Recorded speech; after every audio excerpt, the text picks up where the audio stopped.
Ayaw niyong tumigil dalawa? Taihan ko kayo.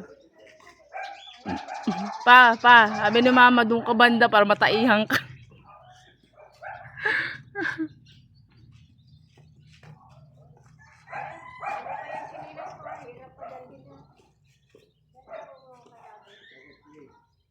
Yun o, daming ibon. Tataihan na yan si Papa.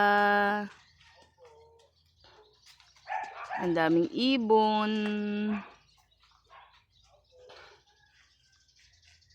Doon ka daw para mataihan ka.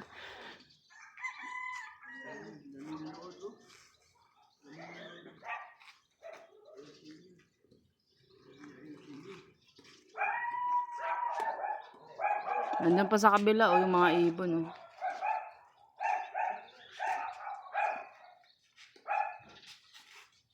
Ayusin nyo daw ang dalawa. Pag nagalit yan, taihan kayo niyan.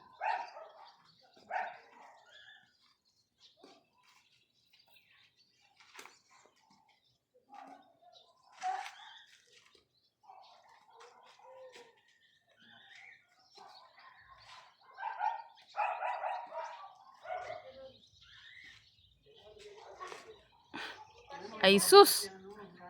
Nakalimutan mo yung ay sus. Ay sus!